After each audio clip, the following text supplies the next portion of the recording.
December 9th, 1944. 5:29 in the morning. The forest is black and frozen and silent in the way that only forests can be silent. Not the absence of sound, but the presence of something older than sound. Something that waits. Calvin Reece strikes the match. The scrape of phosphorus against the striker is loud as a gunshot in the pre-dawn dark. Sulfur blooms in the cold air. A small flame catches, trembles, holds. Orange light pushes back the darkness in a circle no wider than a man's shoulders. Calvin is not where you think he is. He is 15 yards south of that flame, back in the real hide, the good position, the one he chose 2 hours ago when the forest was still black and the frost was thick enough to cut your breathing. He watches through the scope of his Springfield, patient as stone, patient as the mountain that made him. 8 seconds pass. Movement, 60 yards out. A German head adjusts, just a fraction of an inch, invisible to the naked eye, clear as scripture through the optic. The trigger breaks clean. One shot. The German drops without a sound, just weight surrendering to gravity, here and then gone, the forest swallowing him back into its shadows and silence. Beside Calvin, Emmett Walsh freezes behind the binoculars. His voice comes out strangled. "What in God's name?" Calvin says nothing. He opens his notebook, makes one mark with a pencil stub. The graphite scratches against the cheap paper. That small sound somehow louder in his memory than the rifle shot itself. By midnight, there will be 14 more marks in that book. By the end of the week, the number will reach 67. Not through better shooting, through better thinking. This is the story of a man who learned to read human behavior the way his father taught him to read a coal mine. The story of 48 matches, 4 days, and 119 Germans who died because they could not stop themselves from looking at a flame. The story of what it costs a man to be that precise, that cold, that right. And why Calvin Reece spent 63 years trying to forget he ever learned the trick. Harlan County, Kentucky, 1918. The year the Great War ended. The year the mines of eastern Kentucky pulled more coal from the earth than anywhere else in America. The year Calvin Reece was born into a world that had exactly one lesson to teach him. Read the patterns, or die. Harlan County had a population of 427 souls when the census man bothered to count. A town that existed because anthracite existed beneath it. The mountains around it were not scenery. They were the reason for everything. The mine was the town was the mine. When the seams played out, the town would vanish. And everyone knew this, and nobody spoke of it, the way you do not speak about the thing that feeds you and might kill you on the same Tuesday morning. Calvin's father, Thomas Reece, worked the deep shafts, the places where the ceiling came down to 4 feet and a man crawled on his belly through water and darkness, where the air tasted like iron filings, where your lamp showed you exactly how small the space was that might become your tomb. Thomas Reece was not an educated man. He had completed 6 years of schooling before the mine pulled him in at age 12. He could read slowly and write in a careful hand and do arithmetic well enough to know when the company was cheating him on his weight tickets, which was always. But Thomas Reece understood something that no schooling could have given him. He understood that the world speaks constantly to those who know how to listen, that every system, every environment, every living thing broadcasts its intentions in advance, if you have the patience and the stillness to receive the signal. He passed this understanding to his son the only way working men pass anything of value. Not through lectures, through repetition, through presence, through the 10,000 small moments of a childhood spent close to a man who paid attention. Calvin learned to read the sound a timber support made when the weight above it shifted. A healthy beam under steady load makes no sound at all. A beam beginning to fail makes a sound like a slow exhale, like a man letting out a long breath, almost peaceful. His father taught him the difference at age 7, crawling through a low passage while the mountain pressed down above them. "You hear that?" his father said. "That is the mountain talking. What is it saying? It is saying it is thinking about moving. We give it room." They backed out of that passage. 14 minutes later, 40 feet of ceiling came down exactly where they had been. Calvin learned to watch the canary, the small yellow birds the miners carried in wire cages, watching for methane buildup. A healthy canary moved constantly, hopped, sang. A canary beginning to slow was a canary sensing gas before the human nose could. The difference between a normal canary and a slowing canary was almost nothing. A slight reduction in movement, a subtle change in posture, invisible unless you had been watching long enough to know what normal looked like. His father pointed out one morning when Calvin was 9. The bird moved slower by perhaps 10%. Thomas Reece had the section evacuated inside 4 minutes. The gas pocket they found would have killed 20 men. "How did you know?" Calvin asked. "I watch the bird every morning," his father said. "When something changes, I believe it." Calvin stored that lesson in the place where children store the things that matter. Not in his thinking mind, deeper. In the part of himself that would still be operating when thinking became a luxury he could not afford. He was learning, without knowing he was learning it, that the world does not hide its intentions. It announces them. Most men are simply too busy, too distracted, too certain they already understand to hear the announcement. 1935. Calvin was 17. His father went into the mountain on a Tuesday morning and did not come out. A gas ignition in a section called the Deep Six, a name the miners gave it because the ceiling there was exactly 6 feet at the highest point and 4 feet at the lowest. A name that turned out to be more accurate than anyone intended. 14 men dead. The explosion sealed the shaft behind them. The company poured concrete over the entrance within a week. A letter went to each widow expressing regret for their loss. $20 enclosed as a gesture of support. Calvin's mother, Ruth, read the letter twice, set it on the kitchen table, looked at her son. He was now the man of the house. His mother, 2 younger sisters, Margaret and Claire, no pension, no insurance. The mine had taken everything Thomas Reece had given 30 years to build and left $20 in a form letter in its place. 3 days after the funeral, Calvin went hunting. He was not running from grief. He could not afford to run from anything. He was doing the only thing he knew how to do when the world stopped making sense. He was going back to the patterns. Thomas Reece had given Calvin a rifle at age 12, a single-shot .22, worn smooth at the stock, the bluing gone from years of use, 1 round at a time. Make it count. Cartridges cost money the family did not have. "Miss that rabbit, boy," his father had said. "And the family eats less this week, not as a threat, as a fact." The world operated on facts in Harlan County. Calvin had learned not to miss, but more than that, he had learned not to hunt the way other boys hunted. The other boys chased. They ran through the brush making noise, hoping for a lucky shot, gambling on chaos. Calvin did not gamble. His father had taught him that gambling was what you did when you had not done the work of knowing.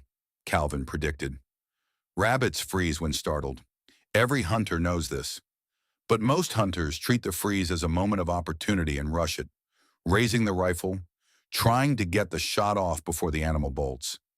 Calvin had learned to wait through the freeze, to watch what happened after it. Because after the freeze, before the bolt, there is a tell, a twitch of the ear, a micro shift in the haunches. A barely visible adjustment in weight distribution that telegraphs the direction of the coming sprint, that broadcasts the decision before the rabbit has consciously made it.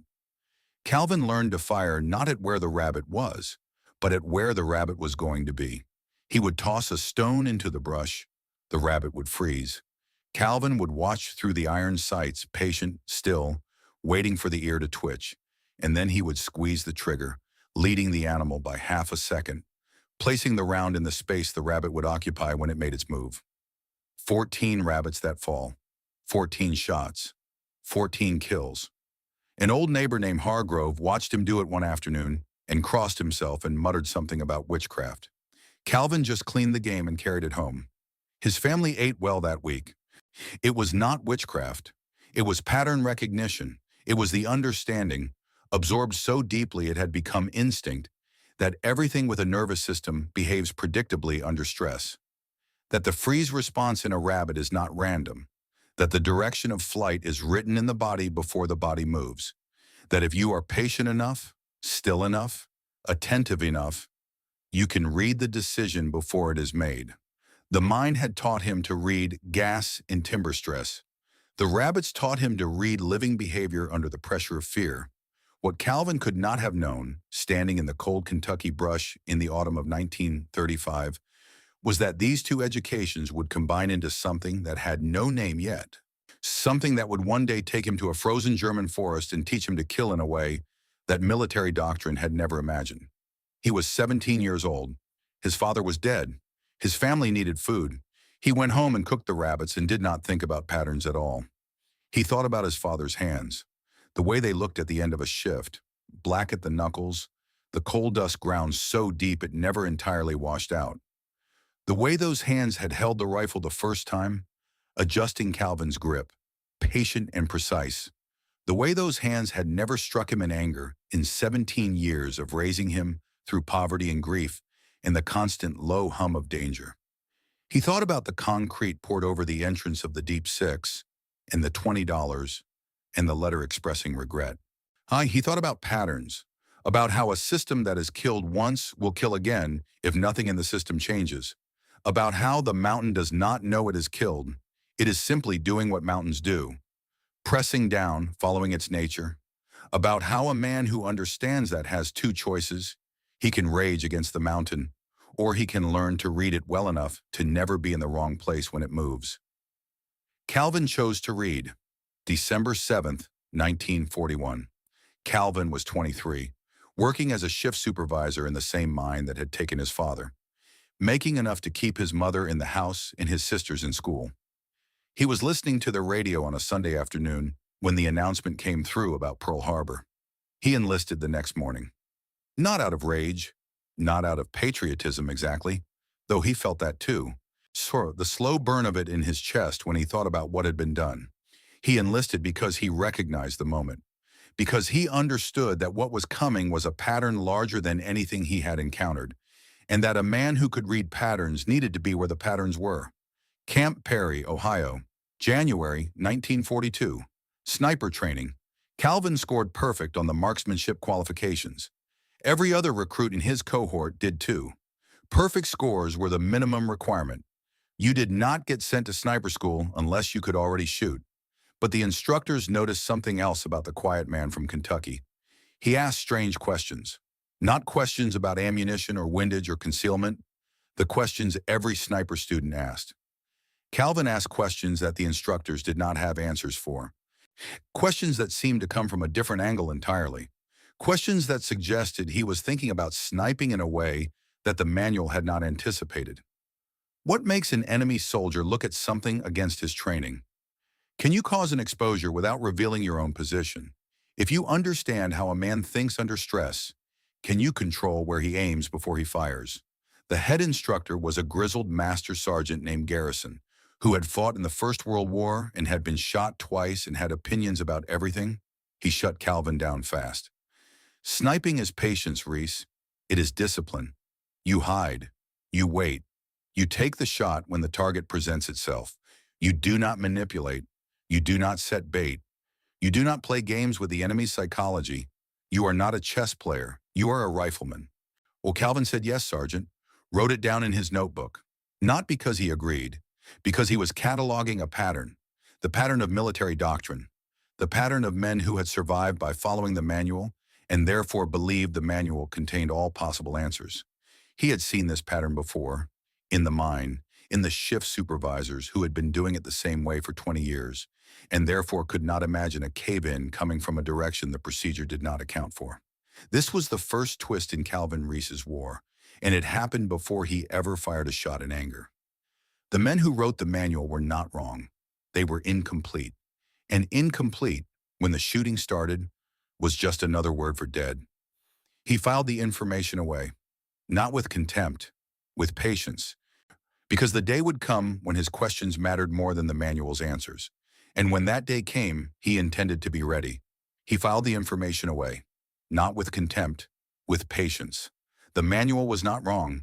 The manual was simply incomplete. Normandy, June 6, 1944. Calvin went ashore in the second wave at Omaha Beach. He does not talk about that morning, never talked about it, not once in 63 years.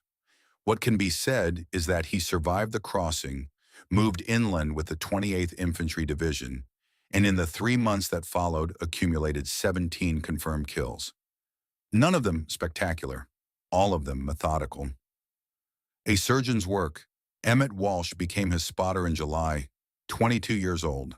Philadelphia Irish, third generation, to the kind of working-class Catholic family where the father's opinion was law, and the priest's opinion was slightly more than law, and the Army manual occupied approximately the same spiritual authority as both. Emmett had grown up in a world where there were right ways and wrong ways, and the right ways were documented, and following the documentation was not timidity, but wisdom. He and Calvin disagreed on almost everything tactical, but Emmett could read terrain the way some men read faces, instinctively and fast, processing elevation and cover and sight lines in the first few seconds of arriving anywhere. And he could call wind accurately enough to save your life at 400 yards. And when the shooting started and the world became noise and smoke and the specific terror of men trying to kill you from directions you could not identify, Emmett Walsh did not panic. That was enough, more than enough. They developed a language between them over the weeks that followed. Not friendship exactly, not at first, something more functional. The wordless coordination of two men who had learned they could depend on each other when it mattered, which in the end is the deepest kind of trust there is. Count their patterns, Calvin said one afternoon outside Carentan, watching a German sniper who repositioned every 18 minutes with the regularity of a man who had been drilled so thoroughly in the importance of movement discipline that the movement itself had become the vulnerability. Everything has a rhythm, Calvin said. Even dying. Emmett did not understand. Not then. September 1944, new orders, Hürtgen Forest, the German border, the Siegfried Line. The intelligence briefing painted a picture that was almost abstract in its bleakness. Heavy fortifications, interlocking fields of fire, and a sniper network so effective it had transformed the forest into something that was less a battlefield than a killing ground. 47 American casualties in 1 week, all from sniper fire. 0 confirmed German kills in return. Standard counter-sniper tactics would not work, the officers said. The forest was too dense, the canopy too thick, visibility too limited, sound too distorted. Calvin listened to the briefing and thought what he always thought. Different terrain, same humans. Hürtgen Forest is not a forest. It is a trap that happens to contain trees. The canopy blocks 90% of the available light. You walk in permanent twilight at midday, in absolute darkness before 600 and after 1700. Your eyes adjust over days, but they never fully adapt to the compression of the world to 15 or 20 yards in any direction. Beyond that, shapes dissolve into shadow, and the shadow contains everything and nothing. Sound does not travel the way it should. The trees and the undergrowth and the uneven terrain create acoustic anomalies, dead zones where noise vanishes, echo chambers where a single shot seems to come from 3 directions simultaneously. You hear a rifle crack, and you cannot tell if it is 50 yards or 500. You cannot determine direction. You cannot determine elevation. The forest takes sound and returns confusion. The German snipers had been in those trees for weeks before the Americans arrived. They had built hides that were invisible until you were inside the kill zone. They had identified every approach, every sight line, every piece of terrain that might offer cover. They understood the forest the way a man understands his own house in the dark. The phrase the infantry had developed in the first week. If it moves, it dies. Then the corollary, born from bitter experience, if it does not move, it might still die. Calvin spent his first week in Hürtgen doing nothing. He did not hunt. He did not set up. He did not scan for targets or test positions or attempt to locate the German hides. Emmett watched him with growing alarm, then with the particular tension of a man who is worried his partner is breaking down and does not know how to raise the subject.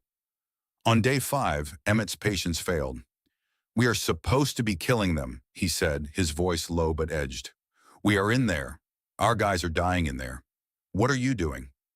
"I am hunting their system," Calvin said. "Not them. Their system." He was watching everything but the Germans. He was watching the American soldiers who moved through the forest, the patterns of their movement, the things that made them hesitate, the stimuli that made them react without intending to. He was building a model of human behavior under the specific conditions of Hürtgen, and he was building it slowly and carefully because he was not going to get a second chance to test it.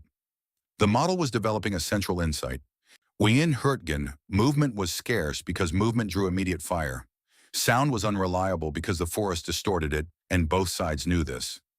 Muzzle flash was nearly invisible beneath the canopy. The usual tells of enemy presence had been suppressed or neutralized by the environment, but light traveled clean. Light moved through the trees at angles that sound could not follow. Light could not be distorted or muffled or confused. Light hit the eye and triggered a response that was older than training, older than doctrine, older than conscious thought. The response that said, "There is fire. Locate the fire. Mark it. Respond." This response had been essential to human survival for 100,000 years.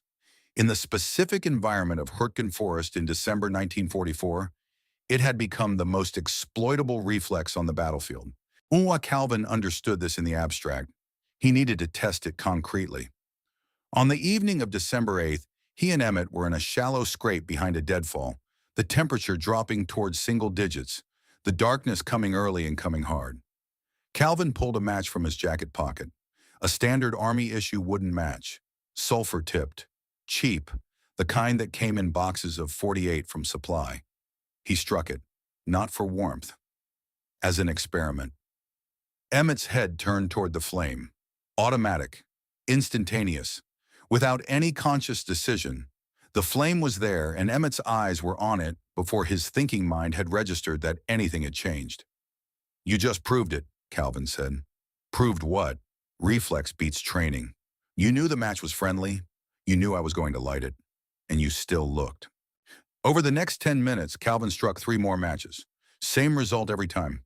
Emmett's eyes tracked to the flame before he could stop them. He tried to resist on the 3rd attempt, actively fought the response, and his gaze still moved toward the light before snapping back. The response operated below the threshold of voluntary control. It was not a habit, it was a mechanism. "If you cannot stop yourself," Calvin said, "they cannot stop themselves either." He put the matchbox back in his pocket. He looked at Emmett for a long moment, the expression on his face difficult to read, as if he was doing arithmetic in his head, the kind of arithmetic that does not involve numbers. "Tomorrow," he said, "I will test the theory on men who will shoot back." Emmett did not sleep well that night. And not because he was afraid of what would happen to the Germans, because he was starting to understand what he was watching, what Calvin Reece had been building, quietly in his notebook, since the mines of Harlan County. What it meant to approach killing not as violence but as science. He had grown up believing in the rulebook, in the procedures, in the accumulated wisdom of men who had done this before and written down what they had learned so that the men who came after would not have to discover it at the cost of their lives. Calvin Reece had not rejected doctrine. He had done something that was in some ways more unsettling. He had read it carefully, understood exactly what it was designed to do. He had recognized its limitations with the precision of someone who had spent years cataloging the patterns of men who trusted their procedures too completely, and then he had set it aside in favor of something older and deeper and more reliable. He had gone back to the mine, back to the canary, back to the rabbits in the brush. 48 matches, 4 days, 119 men who did not yet know what was coming.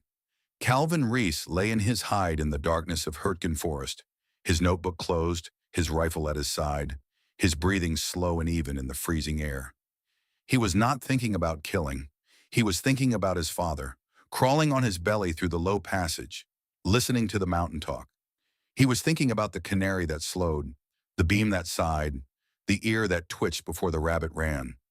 He was thinking about a question he could not yet articulate, a question that would not have a name until years later, until the silence of a Harlan County kitchen and a grandson holding a tarnished medal and asking, "Is this real?" The question was simple, as the hardest questions always are. When you learn to read the world as a system of patterns, when you learn to see every living thing as a collection of predictable responses waiting to be exploited, when you become so good at this that it keeps you alive and kills your enemies and advances the line and saves your fellow soldiers, how do you unlearn it? How do you come home? Calvin did not know the answer. He would not know it for 63 years. But on the night of December 8, 1944, lying in the frozen dark of a German forest with 48 matches in his pocket and a notebook full of observations and a mind that had been built for exactly this moment by coal dust and dead rabbits, and a father who listened to the mountain, Calvin Reece did not know any of that yet. He only knew that tomorrow he would strike the first match, and that everything that followed had already been decided by the reflex, by the hardwired ancient pull of fire in darkness, by the thing in human beings that cannot help but look. He closed his eyes. The forest breathed around him, cold and dark, and full of men who would be dead before the week was out. The mountain was talking. Calvin was listening. He had been listening his whole life. December 9th, 1944. 0528 hours. 2 minutes before the match. Calvin had been in position for 2 hours.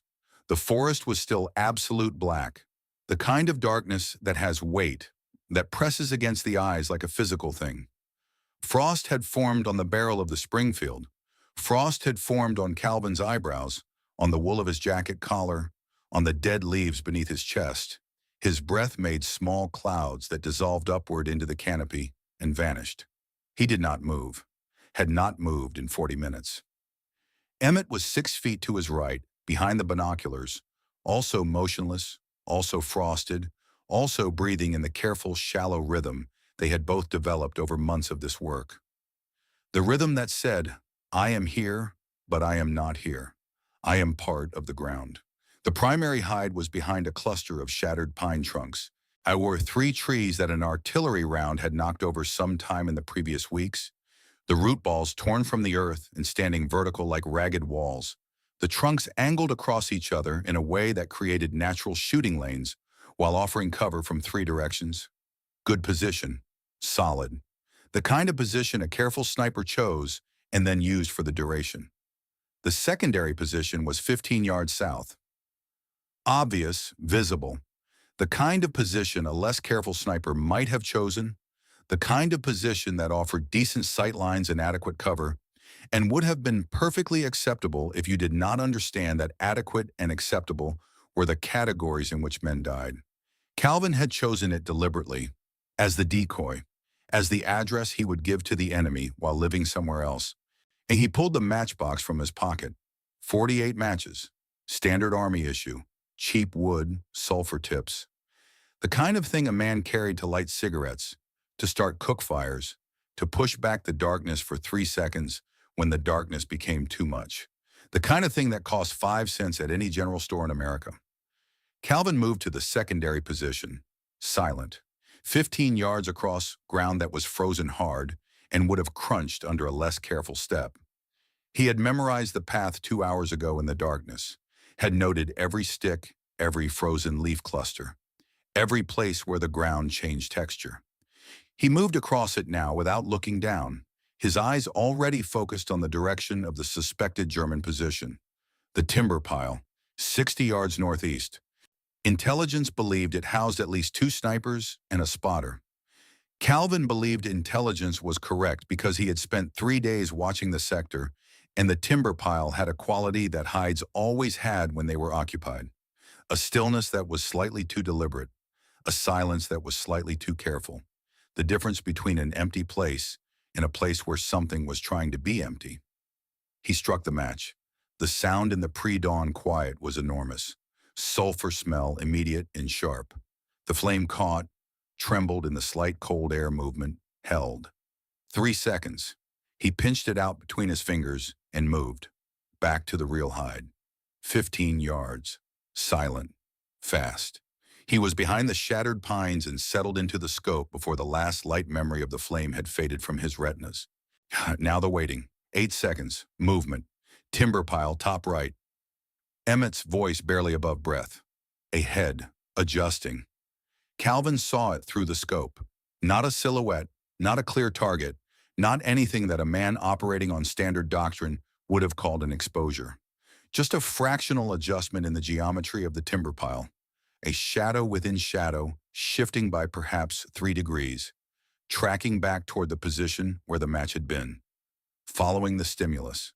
following the reflex that said locate the fire and mark it. The reflex that had been there before the Wehrmacht, before Germany, before any army or doctrine or manual. The reflex that lived in the brainstem and did not consult the conscious mind before operating. Calvin had the geometry, the angle, the range.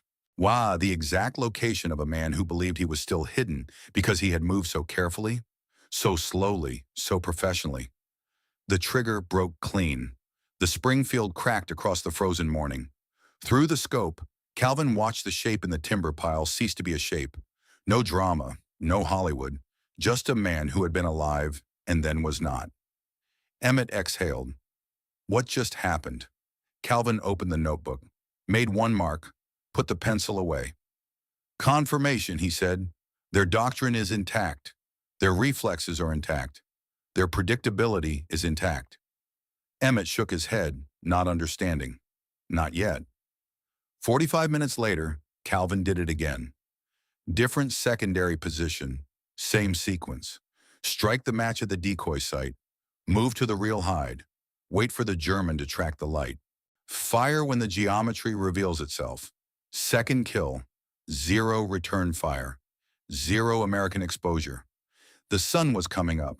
Weak gray light filtering through the canopy, turning the darkness into a dim and shadowless murk that was only marginally better for visibility. Emmett was beginning to understand what he was watching. You are not fighting the snipers, Emmett said. You are fighting their training. Calvin looked at him with something that was not quite approval, but was in the neighborhood of it. Now you are learning, he said. By 0800 hours, Calvin Reece had killed 6 more Germans. Not quickly, not with any variation in method, with the same sequence, the same patience, the same mechanical precision. Strike, move, wait, fire. The way a farmer works a field, the way a miner follows a seam. Each iteration confirming the data of the previous one. Response time averaging 6 to 8 seconds. The German observation arc sweeping roughly 45 degrees after stimulus. Spotters adjusting 2 to 3 seconds before the snipers themselves. Small variations. Consistent pattern. His notebook filled with numbers. By noon, the count stood at 14. Emmett had stopped trying to process each individual kill and had entered a state that was something between awe and illness. He had been in combat for 5 months. He believed he had developed a tolerance for the fact of death in war. He had not developed a tolerance for this. This was not combat as he understood combat. Combat was chaos and chance, and 2 forces colliding and hoping your violence exceeded theirs before theirs exceeded yours. This was something else entirely. This was extraction, pulling enemy soldiers out of concealment with the methodical certainty of a man who had worked out the mathematics in advance and was simply executing the solution. After the 10th kill, Emmett turned away from the binoculars and vomited into the frost-covered leaves, the sound raw and wet in the cold air. Calvin glanced over, said nothing, waited. Emmett wiped his mouth. His hands were shaking. They do not even know they are dying, he said. It is not combat. It is. He could not find the word. Efficient, Calvin said. That is what keeps our guys alive. Does it keep you up at night? The question hung between them in the cold air. Calvin looked back through the scope. Scanning? Always scanning? Let us move positions, he said. Not an answer. The only answer he was going to give. Not then. All right, they displaced 300 yards east, set up again. Calvin struck another match. Another German responded. Another body dropped. The forest swallowed the sound and the killing continued. But it was not until that evening, alone in the shallow dugout where he slept, that the thing he had been holding at a distance found him. He had not meant to see it. During one of their displacements, their route had taken them within 10 yards of a German hide, close enough to confirm the position for the intelligence debrief, close enough to see the body, close enough to see the coat pocket that had been torn open by the fall, and the photograph that had slid halfway out. A woman, 2 small children, a house with a garden, a summer afternoon somewhere in Germany that looked, from the fragment Calvin could see, utterly not unlike a summer afternoon in Kentucky. He had not stopped moving. He had noted the position, confirmed the kill, continued displacing. His face had not changed. His breathing had not changed. His hands had not changed, but the photograph stayed in the way that certain images stay, not filed and cataloged like data, but lodged somewhere below the data, somewhere the arithmetic could not reach. He had been thinking of the men as variables, as elements in a system, as predictable responses to predictable stimuli. The photograph did not change the system. It changed nothing tactical at all, but it reminded him, in the specific way that photographs always remind, that the system was made of people, that the variables had names written on the back of photographs in handwriting that their wives had used, to remind that they had children who did not know yet what the letter from the army would contain, that they had houses with gardens in places Calvin had never been and would never go, that they had eaten breakfast that morning the way any man eats breakfast, with no awareness that the morning was the last ordinary thing they would ever do. He had known this, of course. He had known it abstractly, the way you know that the coal seam you are following was once a forest floor 300 million years ago. True, real, completely without consequence for the work at hand. The photograph made it concrete. The photograph made it a woman's face and two small children in a garden in summer. The photograph made it specific in a way that the arithmetic was not equipped to process. He did not go back for it. He did not take it. It belonged to the man who had carried it, and the man who had carried it was now the responsibility of the earth and the frost and the December silence of Hürtgen Forest. Calvin had no right to that photograph. He had already taken everything else. He lay in the frozen dark and did not sleep for a long time. 14 marks in the notebook. 34 matches remaining. 3 days left. And already, without fully knowing it yet, the weight was beginning to accumulate that he would carry for 63 years. December 10th, 1944. 0614 hours. The fog arrived before the light. It came in from the west, thick and wet and cold. The kind of fog that did not drift but settled, that turned every tree beyond 20 yards into a ghost and every ghost beyond 30 yards into nothing. It was the kind of morning that stopped operations. One that sent men back to their positions to wait for visibility to improve. Calvin looked at the fog and smiled. Emmett stared at him. How in God's name is this better? Light travels farther than shapes in fog, Calvin said. The match flame will push through this soup long before you can see a man. Gives us range advantage. Temporary but real. He was already moving, already thinking 3 steps ahead. Yesterday he had pulled individual snipers out of single positions.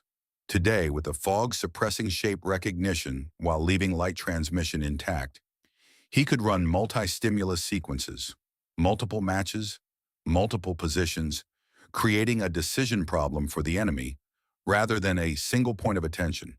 Decision problems required movement in a fog where shapes were invisible, and meant working from geometry rather than visual confirmation. Geometry took longer to resolve. Longer resolution time meant longer exposure. They crawled into a depression overlooking a tangle of fallen timber that intelligence believed held at least 2 shooters and a spotter. Calvin studied the terrain, not the shapes, the angles, the approach vectors, the positions where men would need to be to cover the ground they were responsible for covering. He built the geometry in his head, the invisible architecture of the hide, and then he planned the sequence around it. 3 matches, not 1. Emmett watched him pull 3 separate matches from the box and understood immediately what was coming. The comprehension and the dread arrived simultaneously. You are not, Emmett said. I am, Calvin said. The first match went 40 yards north of their position. Calvin planted it on a strip of bark, angled to maximize visibility, and let it burn openly in the fog. 3 seconds.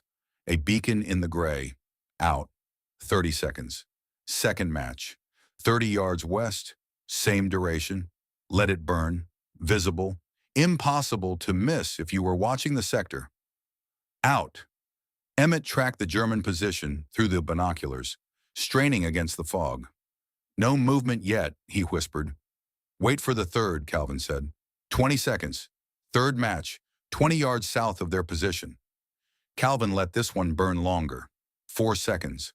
The flame flickering close to the ground, clear as a lighthouse in the fog. Out.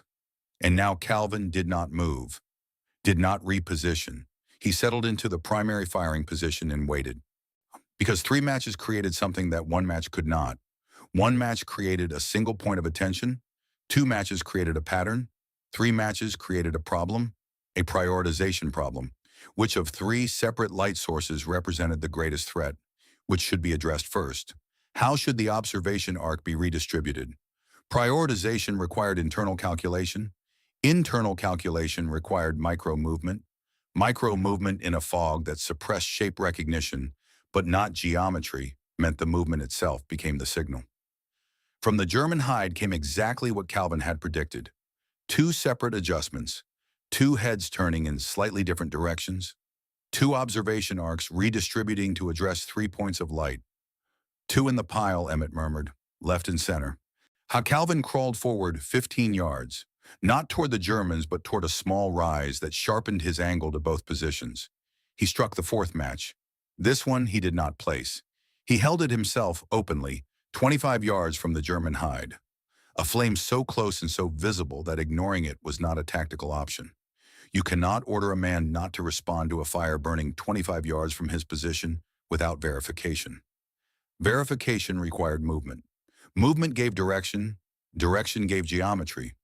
2 silhouettes shifted simultaneously through the fog, trying to realign, trying to identify the American position, trying to assess. The first shot cracked through the fog. The German sniper collapsed. 1 second later, the second shot. The spotter dropped. A 3rd German tried to push back into the timber, when the 3rd round caught him mid-movement. 11 seconds. 3 bodies. 0 German rounds fired. Emmett exhaled like a man surfacing from deep water. That was a firing squad, he said. Pattern pressure, Calvin said. They could not follow the sequence. The fog gave me the range advantage.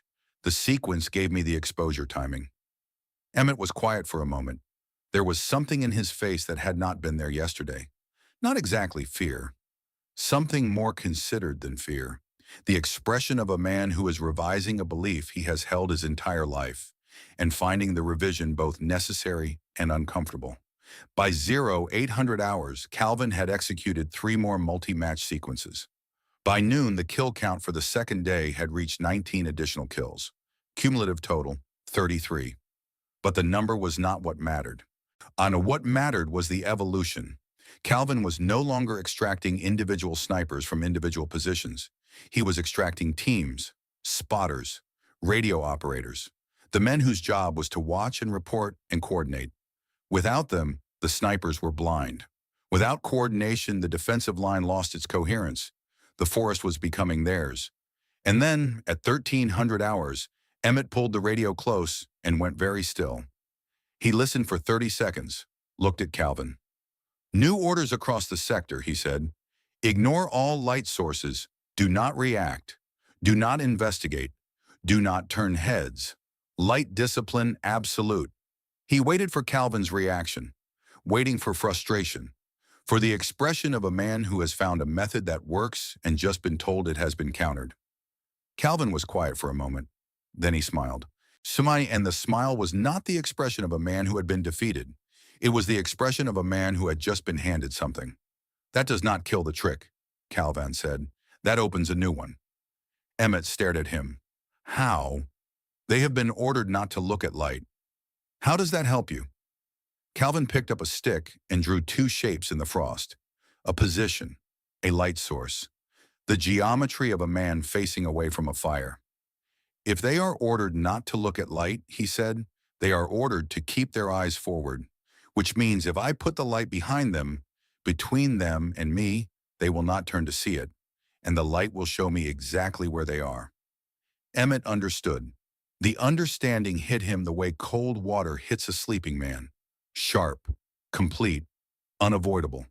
They had ordered their men not to look at fire, which meant their men would now be silhouetted by fire they did not know was behind them. The countermeasure had created a new vulnerability. The discipline that was supposed to protect them had become the mechanism of their exposure. You knew they would issue that order, Emmett said quietly. You already had the next move ready before they made the last one. In the mine, Calvin said, you do not wait for the gas to reach you before you plan your exit. You identify the exit before you go down. 1400 hours. Calvin moved, not toward the target, behind it. A wide flanking movement, placing himself in a narrow seam where the light from the direction of the American lines could travel if given a source. He reached the position, settled, extended his arm back toward the American lines, struck the match and held it behind him. 3 seconds. The flame did not illuminate the Germans directly. It illuminated the space between them and Calvin. And in that space, backlit against the faint orange glow, 3 shapes became visible for exactly the duration of the flame. 2 shoulders, 1 helmet, 1 firing aperture. Calvin extinguished the match. The forest collapsed back to shadow, but he had the positions now. 3 firing solutions resolved in 3 seconds of light. 7 seconds, 3 shots. The machine gun nest went silent. Emmett's voice was quiet. "That was doctrine inversion," he said slowly. Their countermeasure became their vulnerability. The thing that was supposed to protect them is what killed them. "Now you understand the whole thing," Calvin said. Emmett looked at him, not with the awe of earlier, not with the nausea of the first day, but with something more settled and more difficult. The look of a man who has finally grasped the full shape of what he has been part of and is sitting with what that means. Day 2 ended with the count at 52. 15 matches remained. 2 days left. The German sniper network was no longer degraded. It was collapsing. December 11, 1944. 0900 hours. Day 3 brought an intelligence report that changed the nature of the operation. A German company headquarters. Estimated 15 to 20 personnel. Well defended. Hidden in a reinforced bunker complex 200 yards behind the forward line. The kind of target that required artillery, which required confirmed target coordinates, which required observers in the open. Calvin looked at the map coordinates and the terrain assessment for 4 minutes without speaking. "I can make them come outside," he said. The intelligence officer, a young lieutenant named Coates, who had been a high school football coach in Ohio before the war, looked at Calvin with an expression that was equal parts skepticism and the specific unease of a man who has seen enough to know his skepticism might be wrong. "How?" Coates said. "Same way I have been doing it. Light. I make them think their perimeter is being probed. They come out to verify. Your artillery observer has confirmed targets in the open." Before dawn on December 11th, Calvin placed 3 matches in a triangle around the headquarters complex, 60 yards per side, each positioned to suggest infiltrators. American scouts probing the perimeter, testing the lines. 0730, first match, north side, 3 seconds. Out. Movement from the bunker complex. The 2 officers emerged, trying to determine if the light represented a threat or an error. 0732, second match, east side, more movement. A runner, a radio operator checking lines. The headquarters beginning to coordinate a response. 0734, third match. South side. Now the headquarters was fully activated. Officers outside the bunker. A cluster forming as they tried to share information, tried to determine the scope of the perceived threat. The decision-making architecture of the entire sector, visible and concentrated and standing in the open. The artillery observer, Lieutenant McKenna, keyed his radio. "Reece, is that what I think it is?" "Yes," Calvin said. "Hit it now." The fire mission went out. 6 rounds of 105mm high explosive. The first round arrived 8 seconds later. Direct impact. The bombardment lasted 40 seconds. When the smoke cleared, the headquarters bunker was burning. The command structure for the German defensive effort in the entire sector had been shattered in less than a minute because a man with 3 matches had convinced them their perimeter was being probed. Emmett stared at the burning complex for a long time. His voice, when he finally spoke, was hollow. "This is beyond sniping," he said. "This is beyond any single thing I have a word for." Calvin was already packing his kit. 9 matches remained in the box. "I am not killing snipers anymore," he said. "I am killing their system." There was no satisfaction in his voice, no pride, just the flat, declarative fact of it. The same tone a miner used when he said the seam runs east for another 40 yards. Not glad about it, not sorry, just accurate. But Emmett heard something else underneath it, something that had not been in Calvin's voice on day 1 or day 2 or even that morning. He heard the first note of something that might, in a different man, have been called fear.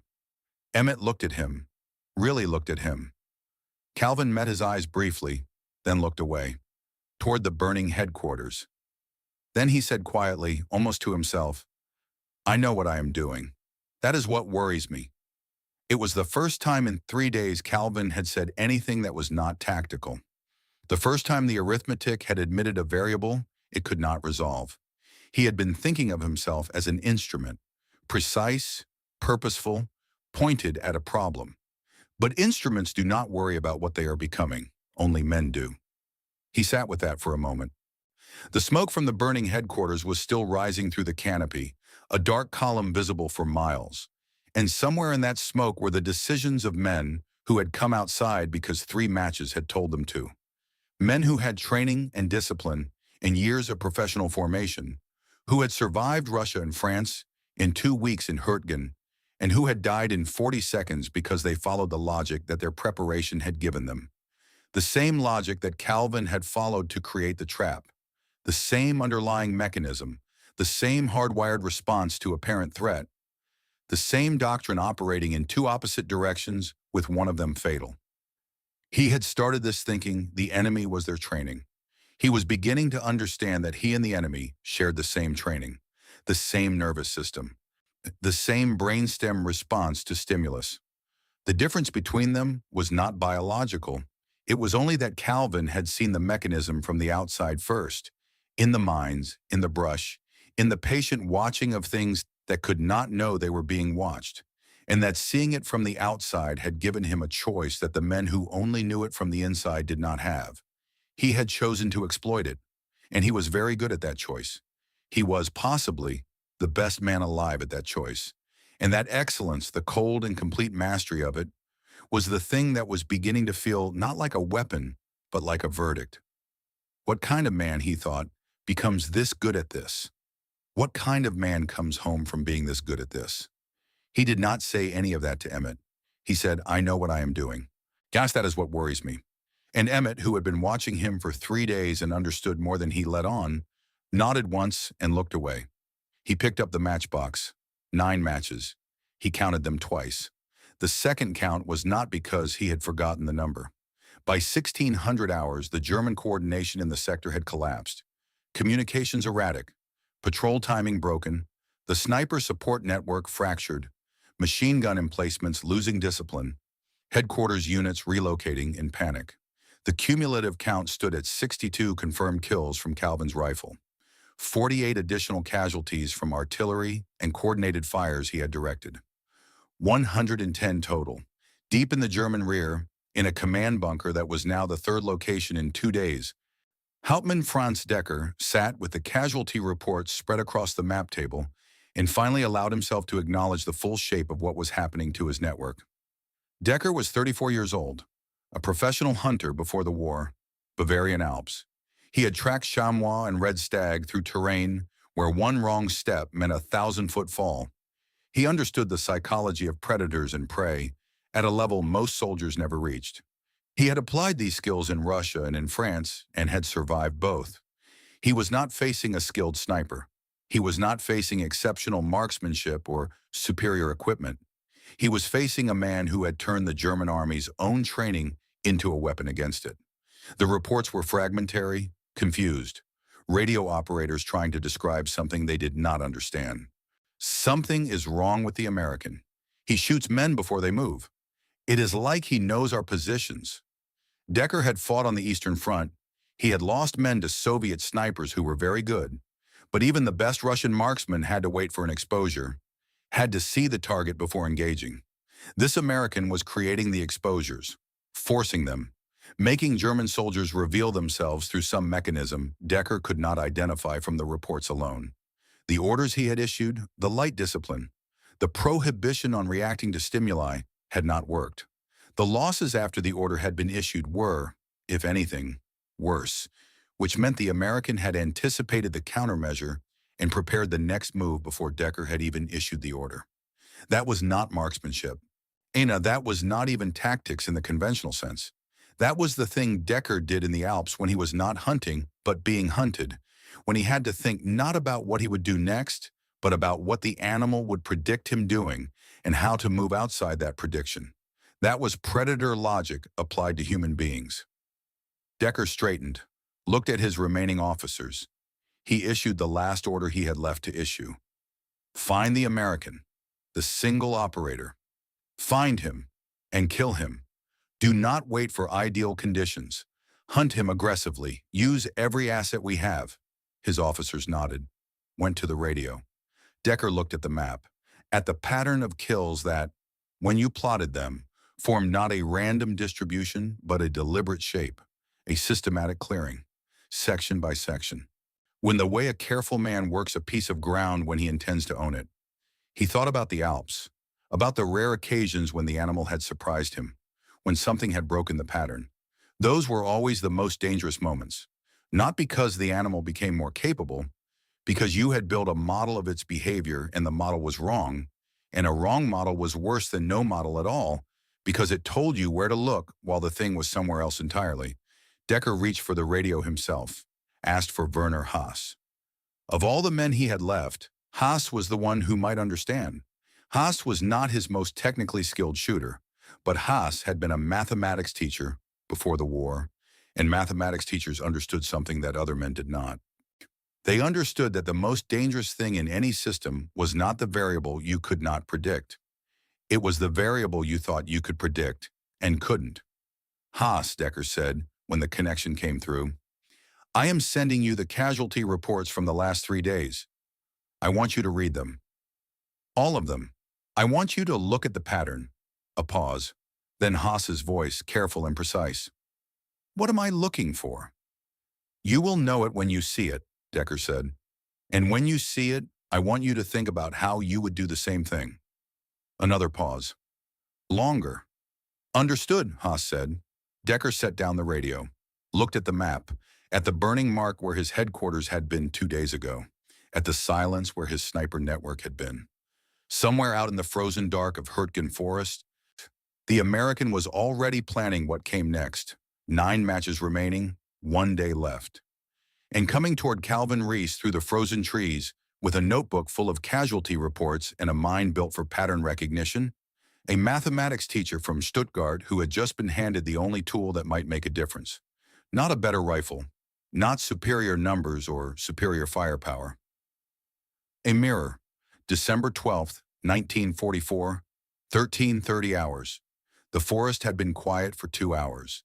Not the quiet of emptiness, the quiet of held breath, the quiet of 2 men in separate hides, both motionless, both watching, both running the same calculations through different minds in different languages, arriving at the same conclusion from opposite directions. Do not move first. Calvin had been in position since 0600, 7 hours of stillness. The cold had moved past discomfort and into something that was simply the condition of existence. His mind was running the morning's work through its methodical review.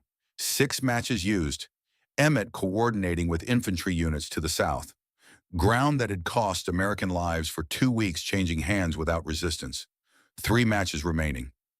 He had been thinking about what to do with the last 3 when the match flared. 100 yards to his left, west-southwest. 3 seconds of deliberate flame, controlled and clean, in a place where no American soldier had any reason to be.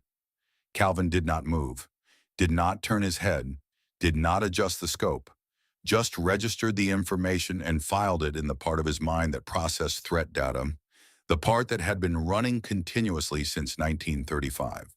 Salma Emmett's voice through the radio was barely a vibration. Dal, that match. That is not one of ours. I know, Calvin said. The match was not bait in the way Calvin's matches were bait. It was not designed to trigger a reflex and exploit the response. It was designed to provoke a reaction that could be observed and measured. It was an instrument of reconnaissance. Someone on the German side had read the casualty reports, understood the methodology, and was now attempting to map Calvin's position by watching how he responded to his own language. This was not a sniper who had gotten lucky or aggressive. This was someone who understood the system. Emmett again, quieter now. He is using your signal. He is using my language, Calvin said. There is a difference. Bait triggers a reflex. This is asking a question. He wants to see if I answer. What is the question? Where are you? 2 minutes passed. Neither man moved.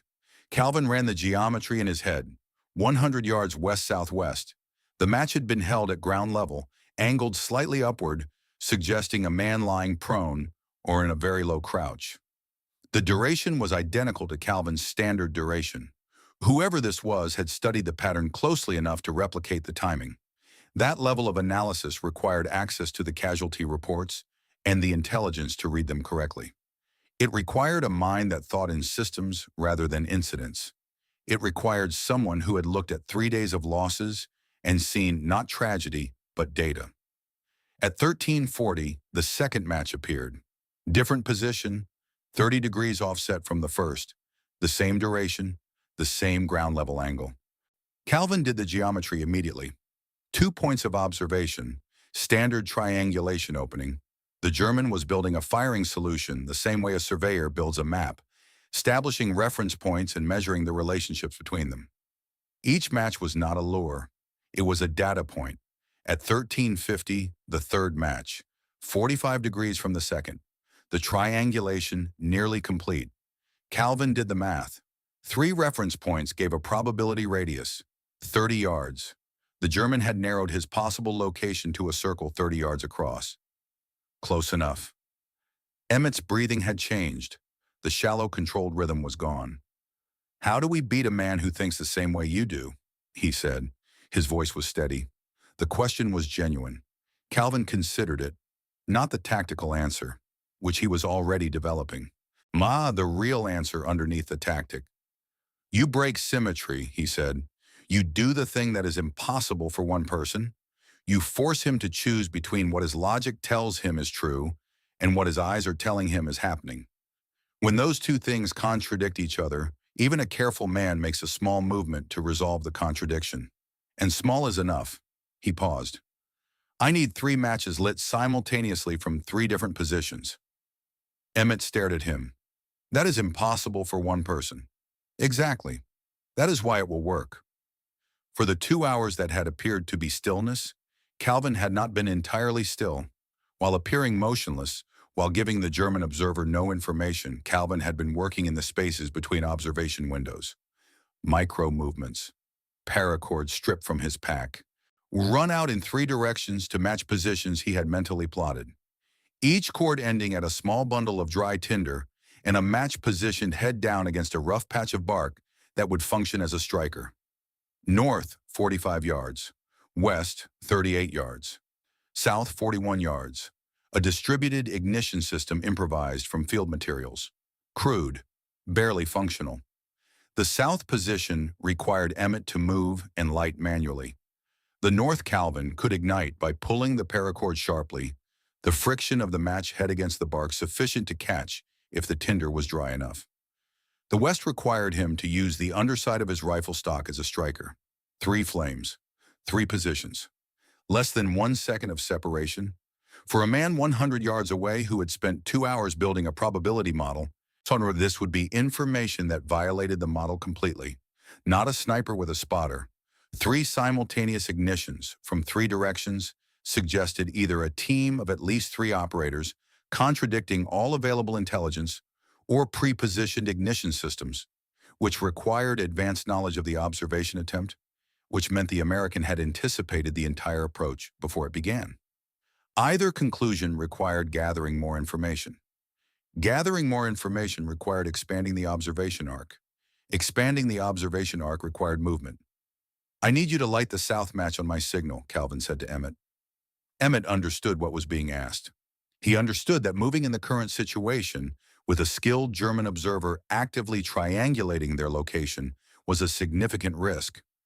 He understood that if the timing was wrong, the move would give the German exactly the confirmation he needed. He also understood that staying still while Calvin ran this play alone was not an option, because the play required 3 points and Calvin had 2 hands.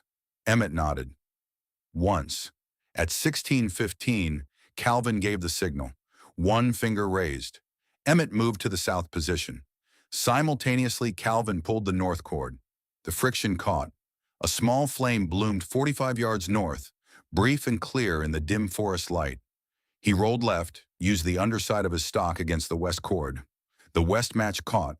3 flames, 3 directions, 45 yards, 38 yards, 41 yards, within 1 second of each other. 100 yards west-southwest, in a hide built into the root system of a fallen beech tree, Werner Haas saw the 3 flames appear and felt his model fail. He had been a mathematics teacher in Stuttgart for 6 years before conscription. He had taught algebra and geometry to 14-year-olds, had spent those 6 years trying to help young minds understand that the world beneath its surface was structured, logical, composed of relationships that could be expressed precisely. He had believed this, had found comfort in it, had brought that belief with him into the war because it was the most useful thing he owned. The casualty reports from the last 3 days had been, in their own terrible way, the most mathematically elegant thing he had encountered in years. The pattern was clean, the method consistent, the execution precise. He had read the reports the way he read a proof, following the logic from premise to conclusion.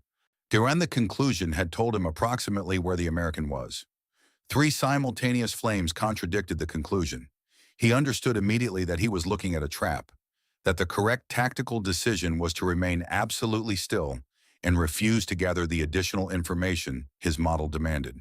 He understood this completely and with perfect clarity. This was the thing about Werner Haas that Calvin would think about for years afterward. Not that he had failed to understand.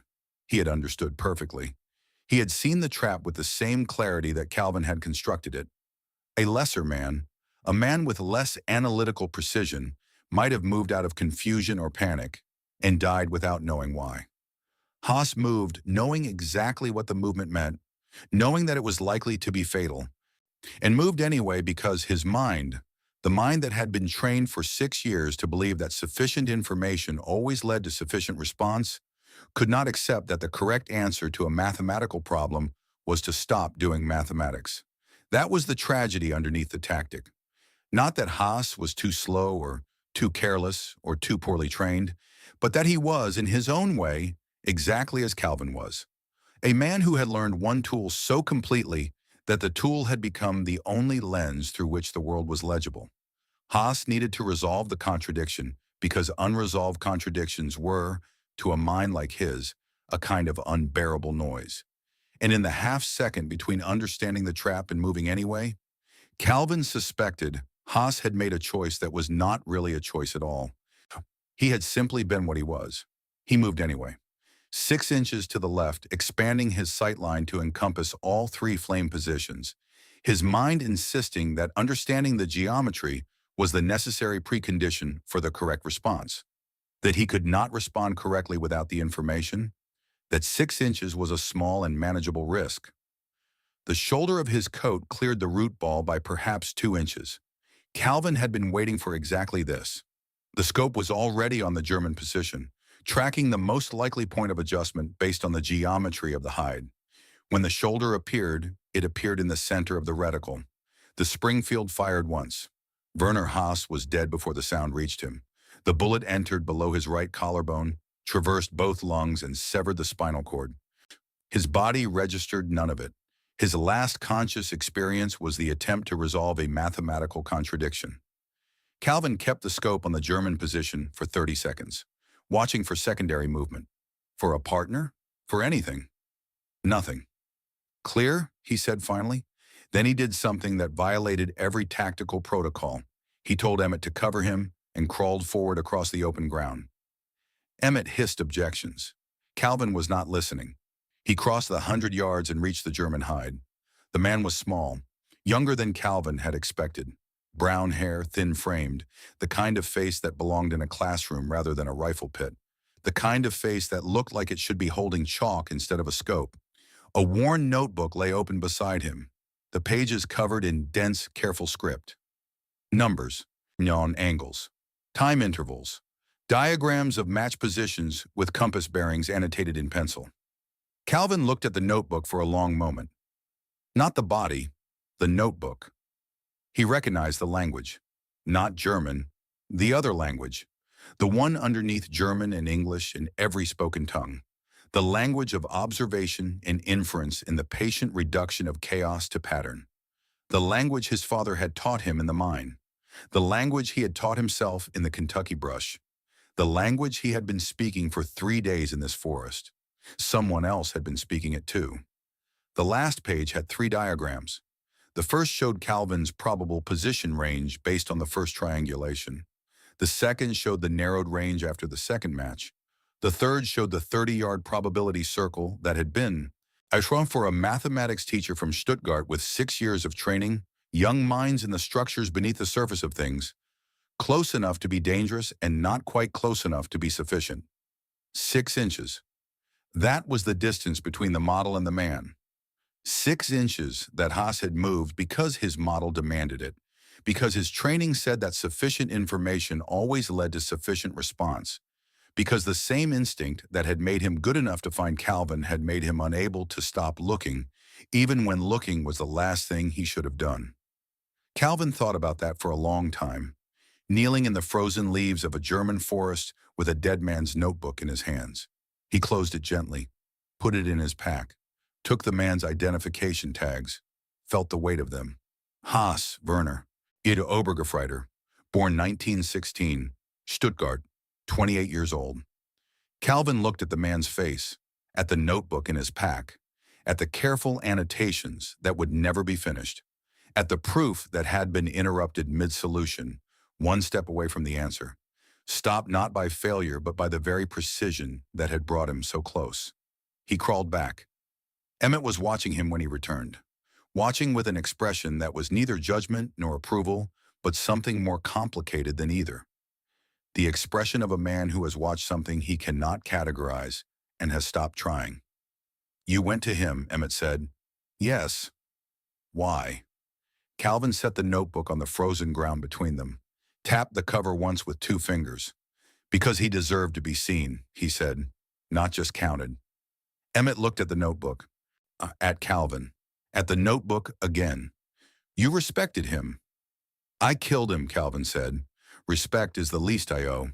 He sat back against the shattered pine, looked at the forest, at the gray light coming through the canopy in thin shafts, the winter sun already beginning its early descent, at the stillness that had settled over the sector, a different stillness than the killing stillness of the previous days. For the first time in 4 days, the arithmetic felt different. 67 marks in the notebook. He opened it and looked at them, small pencil lines, each one a decision made and executed. 67, plus 48 directed through artillery and coordinated fires, 115 total.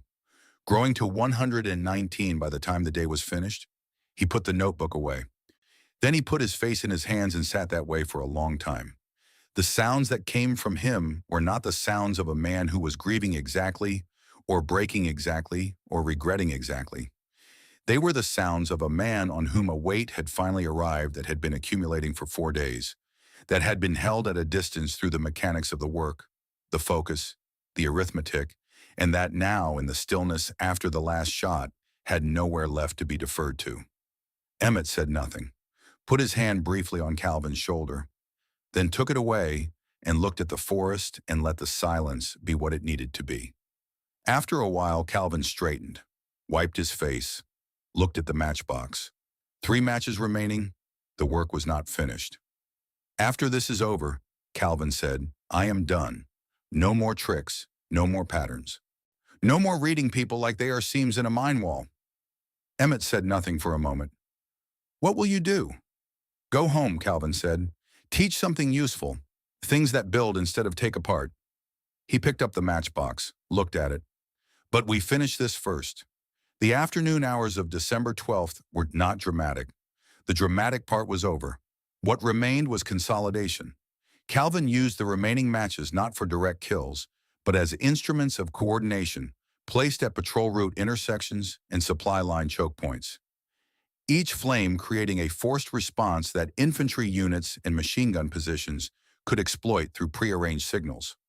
At 1600 hours, a match near an ammunition storage position brought 6 German soldiers into the open to investigate. An American machine gun crew opened fire, while 6 men who had survived 3 days of the matchbox method died in the 4th. At 1730, A sequence that simulated American infiltration on the German left flank caused the remaining defensive elements to shift their orientation, opening a gap.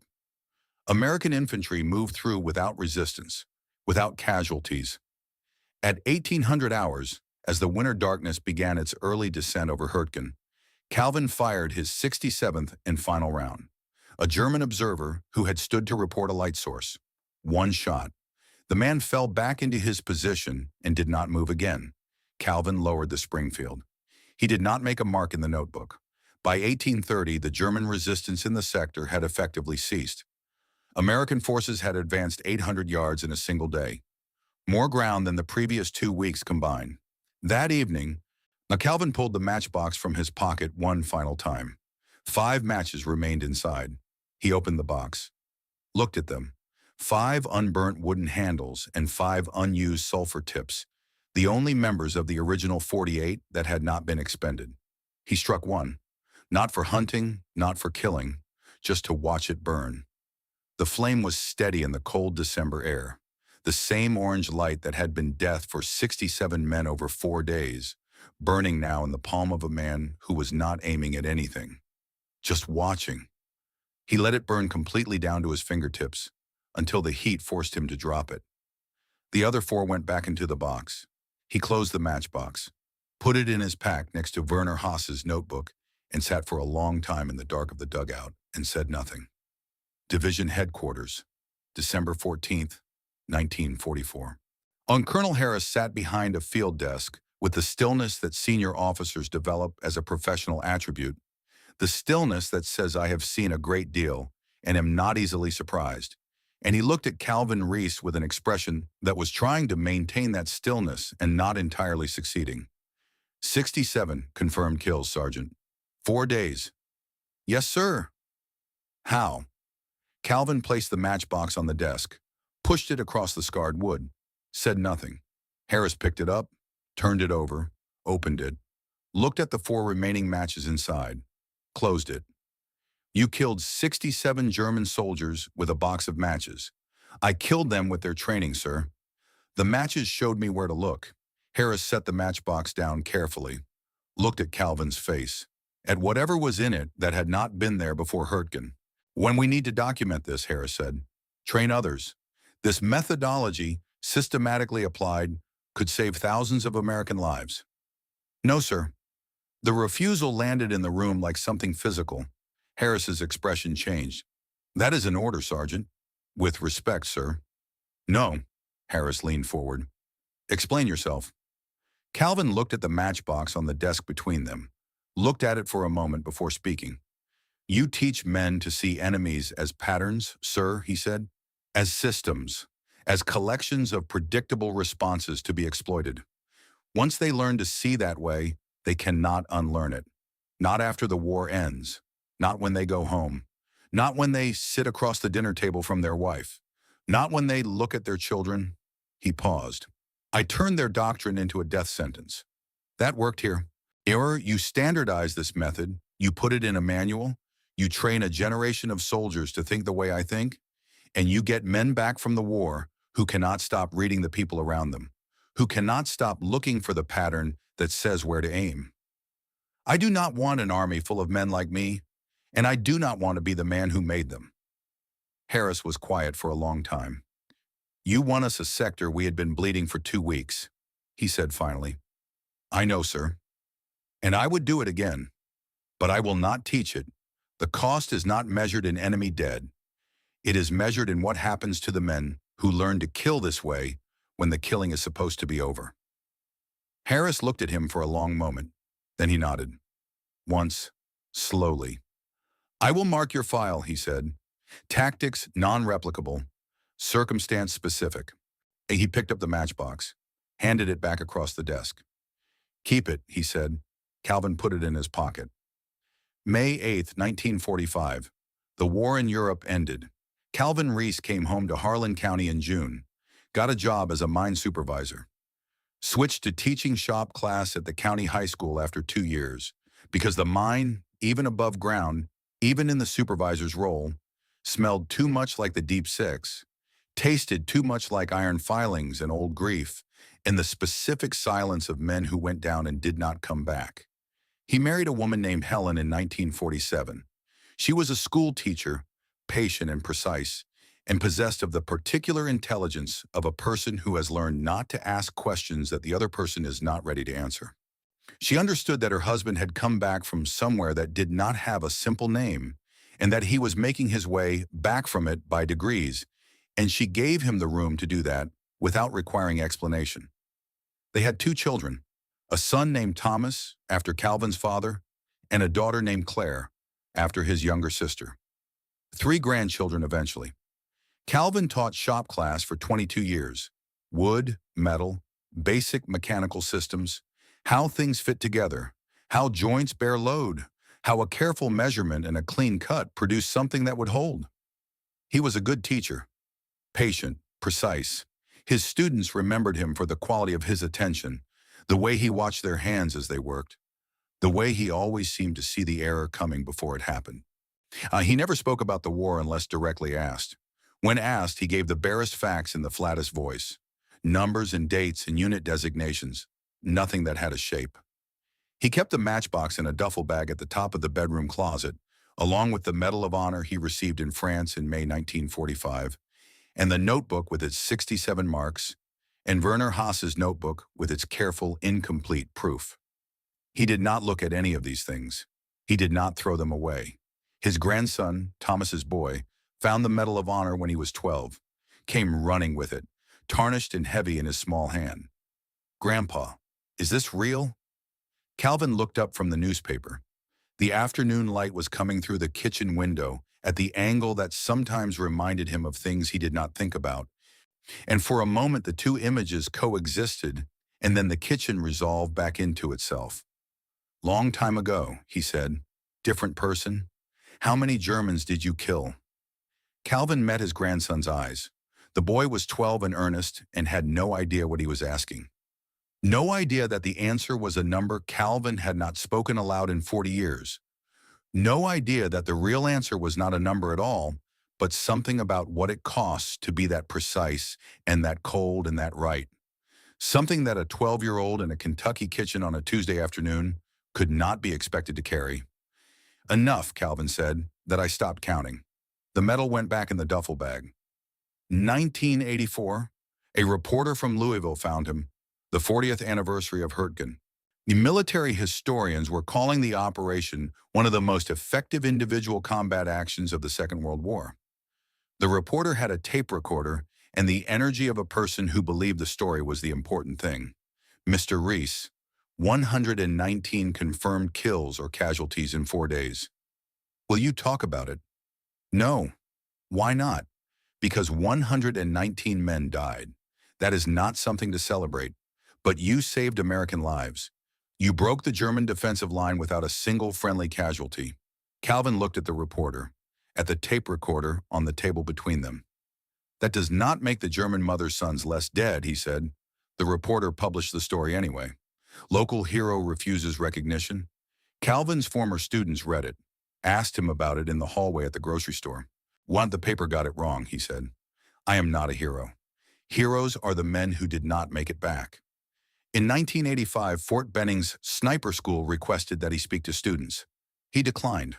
They asked every year for 10 years. He declined every year. In 1995, he wrote them a letter. The letter said, "I will not teach what I did in Hürtgen Forest, not because it was wrong, because it was too right." When you train a man to reduce living people to predictable systems, he does not stop doing that when he comes home. He does it at the dinner table. He does it with his children. He does it until the day he dies, because you cannot selectively apply that kind of vision.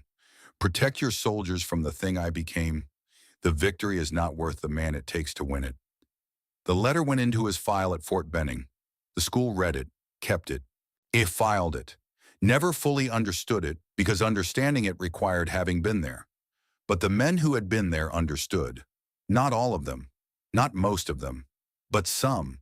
The ones who came home from Hürtgen, and then Korea, and then Vietnam, and then Iraq, and found that the hardest part was not what they had done over there.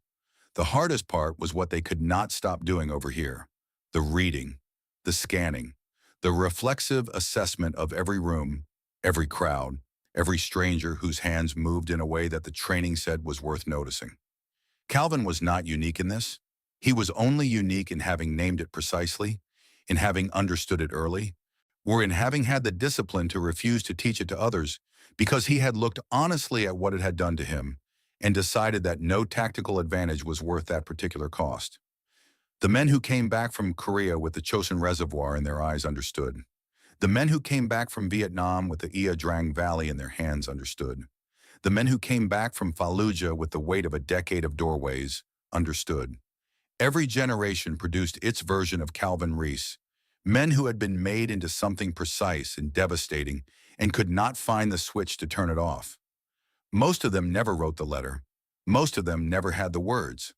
Most of them just lived with it, the way Calvin lived with it, building a life around the edges of the thing that the war had made them, teaching shop class, coaching Little League, reading the newspaper in the afternoon light and trying to be simply a man in a kitchen in Kentucky with grandchildren and a garden and a wife who knew not to ask certain questions. They were not broken. That is the wrong word, and it does injustice to every one of them. They were precise. They had been made into instruments of extraordinary precision, and precision in a kitchen, in a school, in a neighborhood is something you have to learn to live with rather than use. Most of them managed it. Most of them built good lives. Most of them loved their families with the same attentiveness they had once pointed at finding the kill. Calvin managed it. 63 years of managing it. That was not failure. That was the second kind of courage. The kind nobody puts on a medal. In the kind that does not have a ceremony at Arlington. Emmett Walsh lived to be 81. He went back to Philadelphia after the war, worked 30 years in insurance, raised 4 children, coached Little League on Saturday mornings. He never talked about Hürtgen either, but every December on the 9th, he lit a single match and let it burn down to his fingers without looking away.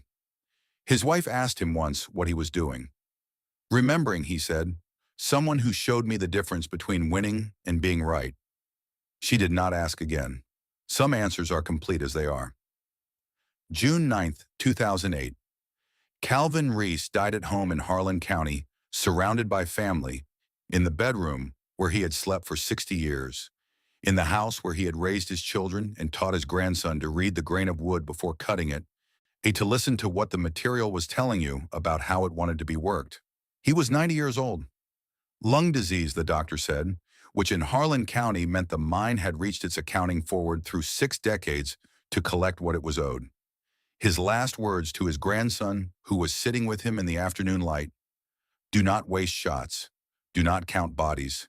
They buried him at Arlington with full military honors, 21-gun salute, flag folded and presented to Helen, who was 92 and received it with the composure of a woman who had spent 60 years married to a particular kind of silence and understood what it meant.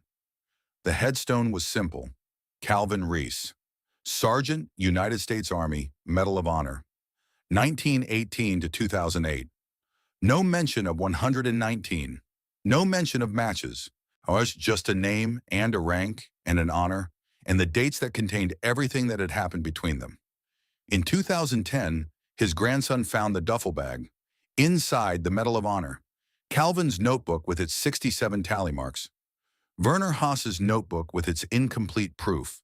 The careful annotations in precise script that the grandson could not read, but recognized as the handwriting of someone who had approached whatever they were doing with the same quality of attention his grandfather had brought to everything. And the matchbox. He turned it over. There was writing on the side panel, in his grandfather's handwriting, the careful block letters of a man who had been a shop teacher for 22 years. Hürtgen, December 1944. 43 matches struck, 5 saved, 67 kills, 119 total. Never again. He opened the box. 4 matches inside. He counted them twice. The writing said 5 saved. He counted again. 4. He sat with that discrepancy for a long time before he understood that it was not a discrepancy at all. It was the last entry in the record, the one his grandfather had not written down but had left in the arithmetic for anyone patient enough to read it. 43 struck for killing, 1 struck on a winter evening in a bedroom in Harlan County, 63 years later, just to watch it burn one last time, just to say what needed to be said in the only language that had ever fully belonged to him, the language of light and patience and the thing that cannot help but look. 4 remaining. Witnesses? Kept so, the accounting stayed honest. The grandson brought the items to the county VFW post, where an old Korea veteran looked at the matchbox and went very quiet in the way that men who have been in certain places go quiet when they encounter evidence of those places. Your grandfather understood something most men do not, the veteran said. He was not looking at the matchbox. He was looking somewhere past it. Winning a war and living with the victory are different things. Most men who win want to be celebrated for it. Your grandfather understood that some victories have a cost that celebration cannot address. He paused. Those 4 matches he kept. Those were not souvenirs.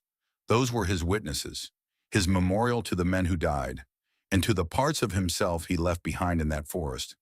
The matchbox sits in a display case at the Harlan County Historical Society, next to the Medal of Honor, next to the 2 notebooks. 4 matches still inside. At Fort Benning, the sniper manual contains 1 paragraph. Chapter 12, Historical Innovation, No Name, Just Facts, 1944.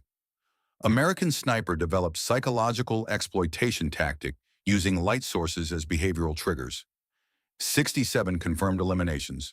4 days, Hürtgen Forest. Method never replicated. Records indicate operator refused to teach technique, citing human cost of systematic behavioral weaponization. 43 matches to write that paragraph. 4 more sitting in a box in Kentucky, unburnt, keeping their silence. Some things should not be taught, not because they do not work, because they work too well. And the cost of perfect efficiency is not measured in enemy dead. It is measured in the parts of yourself that stay behind in the forest, in the frozen dark where the fire burns. In the moment before the reflex fires and the man across from you, who was reading the same patterns in the same language, moves that final 6 inches toward an answer he will never finish. Calvin Reece understood that. He kept 4 matches to prove it, and spent 63 years building a life in the light.